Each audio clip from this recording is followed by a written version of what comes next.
Hello दोस्तों, welcome to study coach 91 और आपका स्वागत है स्टडी कोच 91 के यूट्यूब चैनल में। दोस्तों, आज जो हम लोग देखने वाले हैं वायरलेस एंड मोबाइल कम्युनिकेशन के सेकंड चैप्टर का फ्रीक्वेंसी रीयूज टॉपिक। तो दोस्तों वीडियो को लास्ट तक देखिएगा। और दोस्तों अभी और पहले की वीडियो फर्स्ट चैप्टर की अगर वीडियोज़ को आप नहीं देखिए तो डिस्क्रिप्शन में प्लेलिस्ट का लिंक दिया है, आप जाकर के उसे भी पहले देख सकते हैं। तो दोस्तों चलिए शुरू करते हैं फ्रीक्वेंसी रीयूज। दोस्तों फ्रीक्वेंसी रीयूज शुरू करने से पहले आपको जानना बहुत ज़रूरी है कि सेल क्या होता है, ठीक है। तो सेल क्या होता है हमने पिछली वीडियो में बताया है, अगर नहीं पता तो चलिए थोड़ा सा आपको इसमें बता देता हूँ कि सेल क्या होता है।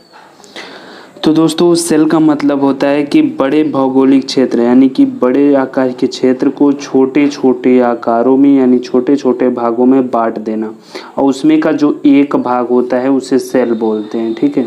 मतलब कि अगर देखा जाए कि जैसे हमारा भारत देश है, ठीक है, भारत देश में जो है 28 राज्य हैं, उनको 28 छोटे छोटे भागों में बांट दिया गया है, ठीक है।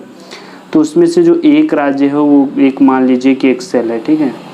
इसी तरीके से जैसे अब सेल्स बहुत छोटे छोटे मतलब होते हैं, फिलहाल हमने आपके एग्जाम्पल के लिए बताया।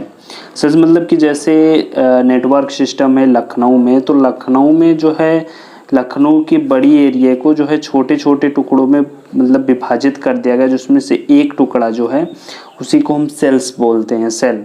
और उस जो सेल होता है उसमें एक टावर होता है, यानी कि टावर जो होता है आप देखते होंगे आपके एरिया में यानी आपके विलेज में टावर लगा होगा, उस टावर को हम लोग बेस स्टेशन बोलते हैं, ठीक है। क्या बोलते हैं? Base station. तो दोस्तों आप चलिए देखते हैं फ्रीक्वेंसी रीयूज क्या होता है। ये भी बता दूं कि सेल जो होता है उसका आकार हेक्सागोनल होता है, कुछ इस टाइप से, ठीक है, इस टाइप से होता है इसका आकार हेक्सागोनल, ठीक है। तो चलिए देखते हैं फ्रीक्वेंसी रीयूज क्या होता है। फ्रीक्वेंसी रीयूज का मतलब होता है कि एक ही आवृत्ति को फिर से यूज करके नेटवर्क की कवरेज तथा कैपेसिटी को बढ़ाना। जैसे देख लीजिए आपको नाम से ही पता चल रहा है रीयूज यानी कि पुनः यूज, फ्रीक्वेंसी रीयूज यानी फ्रीक्वेंसी का पुनः यूज, ठीक है। क्या होता है कि जैसे एक ही आवृत्ति को मतलब एक ही आवृत्ति को फिर से यूज करके, मतलब जो आवृत्ति हमने एक सेल में दिया है, ठीक है, उसी सेल वही आवृत्ति को दूसरे सेल में यूज करके, ठीक है, कैपेसिटी कवरेज को बढ़ा देना, इसी को कहते हैं फ्रीक्वेंसी रीयूज। अभी हम और अच्छे से समझाते हैं आपको, ग्राफ से तब समझ में आएगा, ठीक है। उससे पहले हम ये भी पढ़ लेते हैं कि सेलुलर कम्युनिकेशन में अड़ोस पड़ोस, जो अड़ोस पड़ोस के सेल्स होते हैं, जो कोई सेल है उसके आसपास के जो सेल होते हैं उसको हम लोग बोलते हैं एडजेसेंट सेल, ठीक है। तो जो अड़ोस पड़ोस वाले सेल्स को अलग अलग आवृत्ति यूज करना आवश्यक होता है। जो पास पास के सेल होते हैं उन लोगों की फ्रीक्वेंसी जो है वो अलग करना जरूरी होता है, यानी फ्रीक्वेंसी जो है उन लोगों की अलग हो जो पास पास के सेल हो। किंतु दूरस्थ स्थिति सेल्स अगर एक ही फ्रीक्वेंसी को करते हैं तो यूज करते हैं तो इसमें कोई समस्या नहीं होगी। अगर जो दूर दूर सेल्स हैं, ठीक है, अगर वो एक ही फ्रीक्वेंसी को यूज करते हैं तो ये समस्या नहीं होगी, ठीक है, इंटरफेरेंस की समस्या नहीं होगी। आइए अब हम लोग ग्राफ से समझ चुका हूँ सेल के स्ट्रक्चर में, ठीक है। देखिए ये जो है एक पूरा मिलाकर के एक भौगोलिक एरिया है, यानी कि एक भौगोलिक क्षेत्र है, ठीक है। और इसमें जो ये छोटे छोटे कणों में बांटे गए छोटे छोटे भागों में, ये सभी एक सेल है जिसका एक नामकरण दिया गया, जैसा है कि एक नाम है ABCDEFG,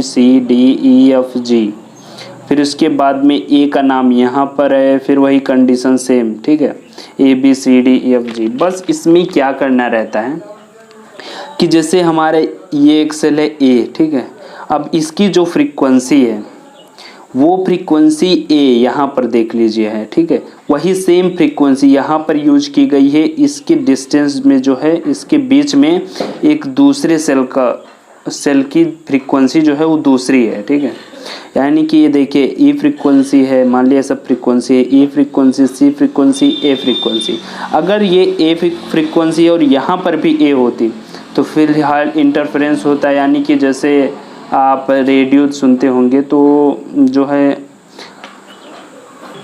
रेडियो में क्या होता कि अगर एक ही फ्रीक्वेंसी बैंड अगर दो चैनल को दिया जाता तो इंटरफेरेंस होता, यानी कि अगर हम ये जो फ्रीक्वेंसी दिया जाता अगर उसको हम सेट करते तो एक चैनल का सुनते वहाँ दूसरे चैनल का जो है आवाज़ आने लगता, यही इंटरफेरेंस बोलते हैं। यानी कि मान लिया हम एक बंदा यहाँ पर हैं और एक लोग यहाँ पर हैं, ये एक जगह बात कर रहे हैं, हम भी एक जगह बात कर रहे हैं, ठीक है।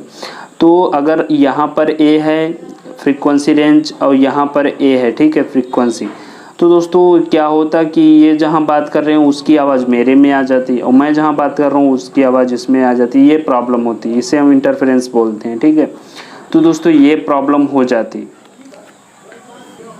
इसीलिए फ्रीक्वेंसी रीयूज किया जाता है, ठीक है। ये दूरी पर, सेल्स जो है नज़दीक, सेल्स पर नहीं। अगर ये यहाँ पर है तो यहाँ पर भी हम यूज कर सकते थे, कोई दिक्कत की बात नहीं है, ठीक है दोस्तों। ये है फ्रीक्वेंसी रीयूज। आशा करता हूँ आपको फ्रीक्वेंसी रीयूज जो है टॉपिक समझ में आया होगा। अगर फिर भी कोई दिक्कत आ रहा हो तो आप कमेंट बॉक्स में हमें बताएं। और दोस्तों मैं बताना चाहता हूं कि अगर वीडियो को लाइक नहीं किए तो लाइक कर दीजिएगा और दोस्तों चैनल को सब्सक्राइब कर दीजिएगा अगर सब्सक्राइब नहीं किए। ये भी बता दूं कि जो मेरा नेक्स्ट वीडियो आने वाला है वायरलेस एंड मोबाइल कम्युनिकेशन का, वो आने वाला है इंटरफेरेंस पर, ठीक है।